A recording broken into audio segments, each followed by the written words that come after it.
Bonjour à tous, alors aujourd'hui j'ai décidé de faire une vidéo qui sera la dernière de cet après-midi sur mes connaissances à moi, donc mes connaissances personnelles en lithothérapie. Alors déjà pour vous expliquer un peu le délire, c'est que, enfin le topo, je suis quelqu'un qui est médium, qui perçoit les choses, donc par flash, voilà, par vision, j'entends aussi parfois. Et en fait, je suis quelqu'un qui a étudié le commerce, qui a fait un stage de 4 jours dans un magasin de lithothérapie, ce qui a permis à moi d'affiner mes connaissances en lithothérapie, mais également en sonothérapie. Voilà, ce que j'ai fait les deux. La lithothérapie n'est pas une médecine diplômée, parce que pour moi le diplôme ça ne sert à rien, ce qui compte c'est l'expérience personnelle.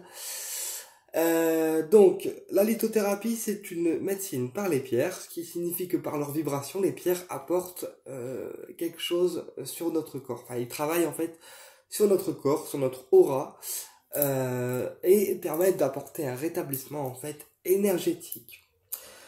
Donc, pour moi, la lithothérapie, on doit porter les pierres par période et selon comment on est.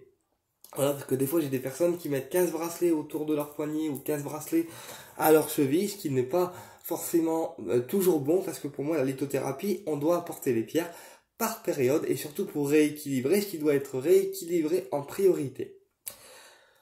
Donc les personnes qui auront des blessures émotionnelles comme moi, n'est-ce pas, qui a été blessé par les gens humains, on portera des pierres vertes, des pierres violettes, voilà, des pierres blanches qui vont apaiser le côté émotionnel, mais aussi le côté mental, voilà, et qui vont permettre la cicatrisation des blessures humaines qu'on a pu recevoir, voilà, de la part des gens, que ce soit par une parole, par un geste qui nous a blessés, ou par quelque chose qui n'est pas forcément passé.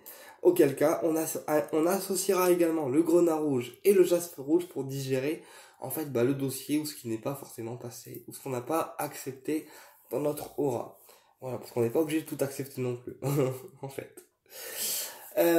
Donc, on travaille avec les pierres selon ce qu'on a besoin de rééquilibrer dans la priorité. Donc, pour certains, ça sera la communication.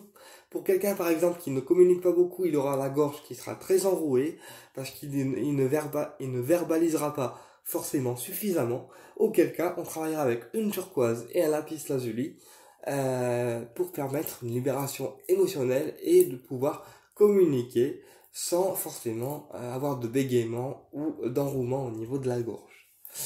Pour quelqu'un qui aura un problème d'image de soi, donc image qu'on peut renvoyer aussi bien nous-mêmes que les autres, on travaillera avec du quartz rose et de la randonite parce que c'est des pierres qui vont être roses et qui vont travailler sur le cœur mais aussi l'amour qu'on a de nous-mêmes et sur l'image qu'on va renvoyer. Et c'est des pierres qui vont sécuriser le cœur et nous permettre à nous de prendre du temps pour nous sans se préoccuper des autres.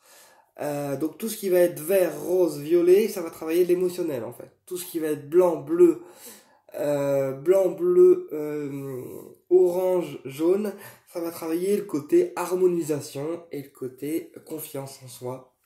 Voilà, et pour les chefs d'entreprise, une citrine, donc travailler avec les pierres jaunes, orange, ça va être très bien parce que c'est des pierres qui vont attirer déjà la clientèle et qui vont donner l'ambition de pouvoir faire des choses. Après, au niveau lithothérapie, euh, pour les personnes qui préfèrent porter les morceaux dans la poche, ils les porteront dans la poche. Mais moi, je conseille souvent en version pendentif parce que le pendentif est directement en contact avec la peau, ce qui signifie qu'on a un rayonnement au niveau de la pierre qui est continu. Voilà. Après, si on a une pierre qui ne nous correspond pas, parce que souvent il y a des gens qui se font offrir en fait des pierres, et à défaut, c'est une pierre qu'ils mettront jamais parce que la pierre, elle ne leur correspondra pas, parce que c'est pas forcément ce qu'ils ont besoin de travailler sur l'instant T, voilà. Ou alors, ils vont avoir vraiment un malaise avec la pierre au point de ne pas la porter du tout. C'est pour ça que quand on a une pierre ou qu'on veut une pierre, je conseille directement d'aller en boutique et de choisir votre pierre à vous. Donc soit elle vous attirera par sa couleur, soit par les vertus qui peuvent être décrites sur le petit écriteau qu'on trouvera en boutique. Après, donc qu'une pierre soit portée en bracelet ou en pendentif ou en version brute, ça ne change rien. L'efficacité reste la même. Et même une pierre qui reste sous vitre, enfermée ou autre, le jour où vous la reportez, elle agit quand même. Alors surtout les pierres qui sont enfermées sous vitre à clé, tu vois, comme un peu comme un coffre au trésor. Même s'ils sont sous vitre, ils agissent en fait quand même. Ils agissent quand même et ils font leur travail. Voilà.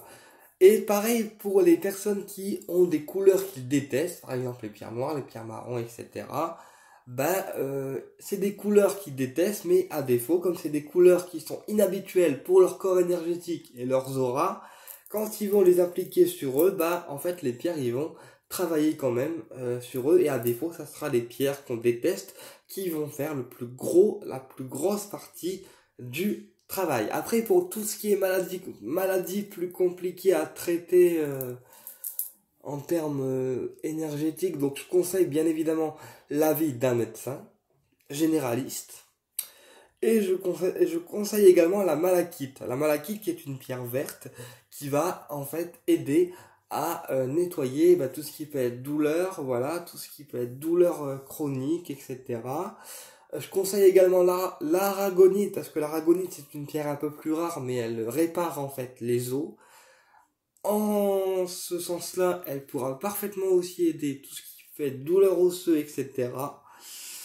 Euh, mais voilà, en fait, la lithothérapie, c'est pas avoir 15 000 bracelets sur soi, c'est porter les pierres selon ce qu'on a besoin de travailler, ce qu'on a besoin de régler, ou aussi ce qu'on a besoin de couper. Voilà. Quand je prends par exemple les liens d'âme, parce que les âmes sœurs, moi j'en ai deux, mais il y en a un, il n'est pas connecté du tout et il s'en balance un petit peu. Donc, pour tout ce qui est lien d'âme, moi je compte lien d'âme sœur, attention. Alors, qu'est-ce que j'appelle âme sœur? C'est une personne avec laquelle on est complémentaire, pas forcément au niveau amoureux, mais ça peut aussi être au niveau amical ou fraternel. Donc, si le lien il est pas réciproque et qu'en fait l'autre il s'en balance un peu, moi je conseille des pierres qui vont venir couper ce lien. Donc on peut couper ça avec une akite parce que c'est une pierre qui travaille sur les vies antérieures. On peut couper ça avec une obsidienne noire parce que c'est une pierre qui coupe en fait tout ce qui est relations négatives. Et on peut couper ça aussi avec la rondonite qui va sécuriser et à la fois couper les relations d'âme-sœur si le lien il n'est pas forcément cool en fait à vivre. Voilà. Voilà. Mais après, voilà, au niveau des pierres, donc que ça soit des pierres sous vitre ou enfermées dans une boîte ou autre, à partir du moment où ils sont posés, que ça soit de manière lithothérapie, enfin que ça soit en lithothérapie ou de manière décorative, les pierres ils agissent quand même. Alors après, moi je conseille souvent une pierre brute pour démarrer parce que comme c'est une pierre qui n'a pas été travaillée par la main de l'homme, elle dégagera encore plus en fait d'énergie qu'une pierre polie ou une pierre roulée. Mais après c'est juste une question de d'énergie, donc ça veut dire que c'est selon vous et votre énergie ce que vous ressentez le plus, si c'est plus une pierre roulée qu'il vous faut, une pierre brute ou une pierre polie ou autre, et en sachant que chaque personne est unique, chaque personnalité est unique, et c'est ce qui peut expliquer qu'une pierre, soit elle va fonctionner, elle va faire un super boulot, soit vous ne ressentirez rien parce que la pierre ne vous correspond pas, auquel cas elle ne fera rien du tout avec vous. Donc quand on achète une pierre, déjà moi je conseille quelque chose. On prend la pierre dans notre main, comme ça, et on ferme le poing, et on attend de ressentir ce qu'on peut ressentir. Donc soit on va ressentir des picotements, de la chaleur, euh, ou en fait un peu comme quand une pierre ça vous nettoie de l'intérieur. Et c'est un peu ce qu'on va ressentir. Donc en fait, soit on va sentir des picotements, soit de la chaleur, soit un nettoyage intérieur qui se fait, parce que dans le magasin de lithothérapie où j'ai fait mon stage, le mec il avait des grosses sphères en cristal de roche et les gens posaient les mains sur le cristal et ça nettoyait à l'intérieur et en extérieur également. Alors pourquoi je prends l'exemple du cristal? Parce que le cristal de roche c'est une pierre qui décuple les effets des autres pierres et c'est aussi une pierre qui nettoie les gens physiquement en extérieur comme en intérieur, à l'intérieur d'eux-mêmes. Voilà. Après, tout ce qui est géode d'améthyste et géode de cristal, bah, c'est plus des pierres de collection. Donc, si on a les moyens d'en acheter, on peut en acheter. Ça servira pour les gens qui collectionnent les pierres pour leur propre plaisir personnel ou qui conseillent les gens en lithothérapie. Voilà, pour recharger les pierres. Mais en tout cas, moi je pratique moi je pratique ma lithothérapie à ma façon à moi. C'est-à-dire que j'ai pas de diplôme, j'ai juste l'expérience personnelle, mais je pratique ma lithothérapie à ma façon à moi. Et je conseille les gens à ma façon à moi aussi, parce que je suis quelqu'un qui ressent les pierres qu'il faut pour les gens. Et donc souvent je conseille avec la validation de mes collègues qui me disent si mon choix il est correct ou pas, mais la plupart du temps je me plante jamais, donc voilà, je me fais confiance. Euh, c'est pour ça que parfois je me permets de conseiller telle ou telle pierre à telle personne, parce que bah, j'entends en fait, soit j'entends le nom de la pierre qu'il leur faut, soit je vais voir directement la pierre qui va leur falloir. Voilà, mais pour les personnes qui sont novices, je conseille bien évidemment de se rendre en boutique et d'aller directement chercher les conseils d'un lithothérapeute ou d'une personne passionnée par la lithothérapie comme Aurore peut le faire en boutique. Voilà. Qu'est-ce que je voulais vous dire d'autre? Après, on a des pierres qui vont être plus fragiles comme la turquoise et la pyrite, parce qu'au niveau entretien, ça va être plus chaud en fait, parce que c'est des pierres qui vont pas aimer l'eau, qui vont pas aimer le sel, le sel, moi je déconseille le sel parce que c'est pas trop bon pour les pierres, mais ça va être des pierres qui vont être fragiles, qui vont pas aimer l'eau, qui vont pas aimer le sel.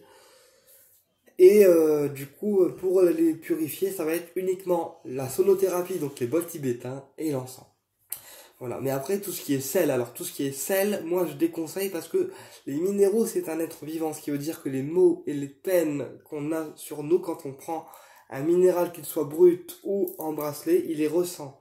Et quand on met un minéraux dans le sel avec de l'eau, ben en fait ça le rend un petit peu malade. Et moi je parle du principe qu'une pierre, il faut la respecter. Voilà. Alors, si par exemple on a une pierre de poche, une pierre dans la poche et que la pierre, d'un seul coup, elle valdingue, tu vois, elle se casse ou elle tombe sans faire exprès, c'est que la pierre, elle est en surcharge, auquel cas il faut la purifier à l'eau, pour les pierres qui supportent l'eau, ou sinon, en fait, bah, directement on la remet dans la poche et si vraiment ça se reproduit, on la pose, on la met dans une boîte avec les autres pierres et on la porte plus. Ça veut dire que la pierre, elle a assez fait de travail avec vous, qu'elle a rééquilibré ce qu'il fallait rééquilibrer dans votre aura et qu'il est temps de passer à une autre pierre ou alors dans le pire des cas de faire une pause.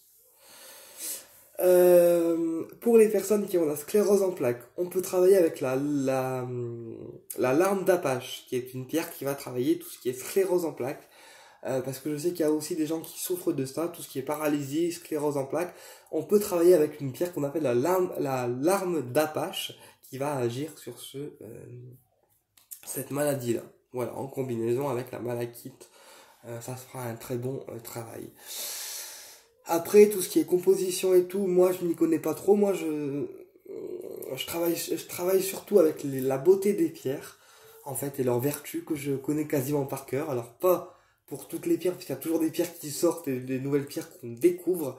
Voilà, mais pour quelqu'un par exemple qui a des émotions qui ne sont pas gérées ou qui ne sort pas de sa carapace au niveau émotionnel, on peut tout à fait lui conseiller une pierre de lune par exemple, parce que c'est une pierre qui va à la fois convenir aux personnes masculines comme féminines, qui va faire sortir les émotions en douceur.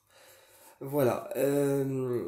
Qu'est-ce que je voulais vous dire aussi? Alors oui, les labradorites. Les labradorites, c'est pareil. Si vous êtes quelqu'un qui côtoyait du monde, donc qui voyait du monde en continu, que ça soit en extérieur ou en intérieur, si vous faites des conférences ou des consultations ou je sais pas quoi, là, si vous avez une labradorite sur vous et que d'un coup en fait elle se casse et que le pendentif il se barre parce que il se casse, ben c'est que la labradorite elle trouve que vos relations au niveau énergétique qui sont polluées. Pourquoi je vous dis ça?